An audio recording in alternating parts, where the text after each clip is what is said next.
Alright, I want to talk to you guys a little bit about the two different types of release. I'm sure there's more. Some teachers would argue there's multiple ways to release a club.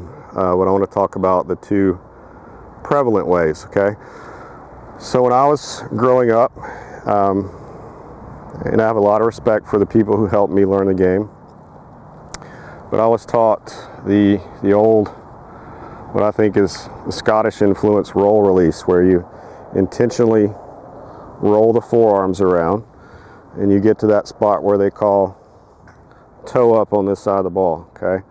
And you would see that the space between the forearms actually lessens to some degree when you get over here. It's a great way to learn to square the club face. Unfortunately, the better you get at it, the easier it is to square the face. So you end up getting shots that start pretty well straight and then go way left, okay? So that is one way. What I would prefer to see taught, if possible, is more of a pivot style or pivot led release. People in the golfing machine would probably call it an angled hinge versus a horizontal hinge. So I think it's a much more accurate way to play. I think it still gives you very good compression into the ball, and you will see a lot of the younger players on tour who don't roll release it as much, so they still hit it plenty far. So that type of release is more a pivot centered release. So I mean, from this section here through release, the body is pretty much transferring the face into the ball.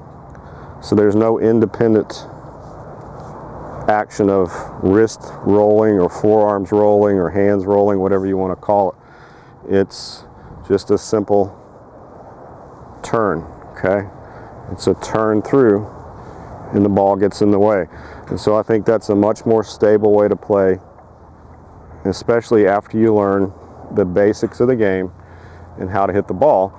I wouldn't necessarily teach this to a total beginner, but that's the two different types of release. You've got a rolling release, an active use of the arms, and you've got more of a passive use of the arms and an active pivot rotation.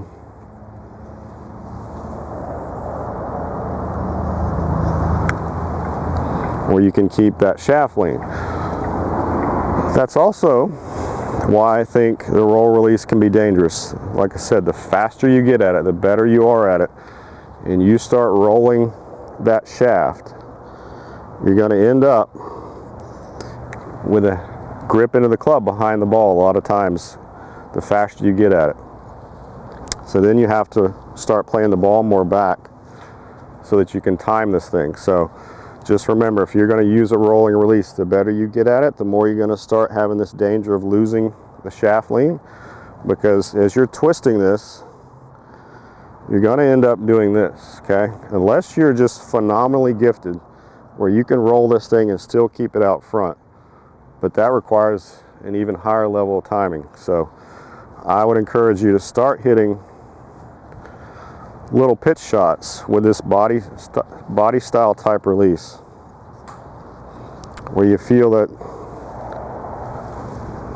see, the club is going to, from your perspective, be out and my hands are more in, versus a rolling release. You'd see the handle and the club would start to disappear very quickly. So if you want to be very accurate with your short shots especially, that's a great way to learn it.